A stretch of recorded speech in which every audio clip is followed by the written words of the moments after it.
கர்த்தருடைய பரிசுத்த நாமத்திற்கு மகிமை உண்டாவதாக. இன்றைய வேத வசனம் நீதிமொழிகள் 19:17. ஏழைக்கு இரங்குகிறவன் கர்த்தருக்கு கடன் கொடுக்கிறான், அவன் கொடுத்ததை அவர் திரும்ப கொடுப்பார். நம்முடைய தேவன் ஏழைகளை மறவாத தேவன். நம்முடைய தேவன் ஏழைக்கு இறங்குகிற தேவன். சங்கீதம் 10:12 வாசிக்கிறோம், கர்த்தாவே எழுந்தருளும், தேவனே உம்முடைய கையை உயர்த்தும், ஏழைகளை மறவாதேயும் என்று தாவீது சொல்லுகிறதை பார்க்கிறோம். ஏழைகளுக்கு தேவன் தம்முடைய கையை உயர்த்துவார். ஏழைகளின் கூப்பிடுதலுக்கு செவி கொடுப்பார். நீதிமொழிகள் 21:13 வாசிக்கிறோம், ஏழையின் கூக்குரலுக்கு தன் செவியை அடைத்து கொள்கிறவன் தானும் சத்தமிட்டு கூப்பிடும்போது கேட்கப்பட மாட்டான் என்று. நாம் ஏழைகளுக்கு செவி கொடுக்க வேண்டும். ஏழைகளை மறவாமல் அவர்களுக்கு உதவி செய்ய வேண்டும். தரித்திரரை நினைத்து கொள்ள வேண்டும் என்று வேதத்திலே வாசிக்கிறோம். லேவியராகமம் 23:22 வாசிக்கிறோம், தேசத்தின் வெள்ளாண்மையை நாம் அறுக்கையில் வயலின் ஓரத்தில் இருக்கிறதை முற்றிலும் அறுக்காமலும் சிந்தி கிடக்கிற கதிர்களை பொறுக்காமலும் எளியவனுக்கும் பரதேசிக்கும் அவைகளை விட்டுவிட வேண்டும். நாம் ஏழைகளின் மீது இரக்கம் காட்டும்போது கர்த்தருக்கு கடன் கொடுக்கிறோம், அதை அவர் திரும்ப நமக்கு கொடுப்பார். ஆதி திருச்சபை ஏழைகளுக்கு உதவி செய்தனர், அவர்கள் விருத்தி அடைந்தனர். நாம் சிறுமைப்பட்டவர்களுக்கு இறங்கும்போது நாம் துன்பத்திலிருந்து விடுதலையாகிறோம்.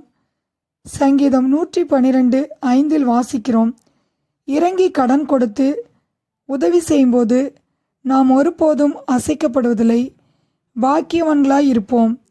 நாம் செய்த உதவியை நாம் மறந்து போகலாம், தேவன் மறப்பதில்லை. மத்தேயு 25 இயேசு சொல்கிறார், மிகவும் சிறியவருக்கு நாம் எதை செய்கிறோமோ அதை இயேசுவுக்கே செய்கிறோம் என்று வேதத்திலே வாசிக்கிறோம். நாம் தான தர்மம் செய்யும்போது கர்த்தர் அதை நினைக்கிறவராய் இருக்கிறார். தபித்தாளை அவர் நினைத்தார். அவளுடைய தான தர்மங்களை தேவன் மறக்கவில்லை. அவள் மரித்த போது அவளை உயிரோடு எழுப்பினார்.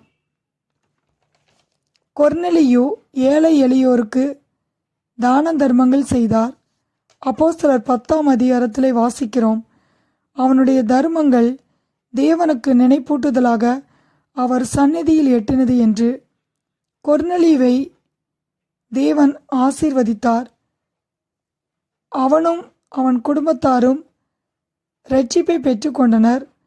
கொர்நேலியின் மூலம் சிநேகிதரையும் உறவினரையும் கர்த்தர் இரட்சித்தார்.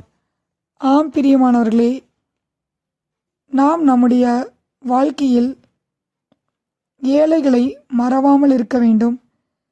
நம்முடைய பிறந்த நாள், திருமண நாள், பண்டிகை நாள், இது போன்ற விசேஷ நாட்களில் ஏழைகளை மறவாமல் நினைவு கூர்ந்து அவர்களுக்கு உதவி செய்யும்போது கர்த்தர் நம்மை நினைத்தருளுவார்.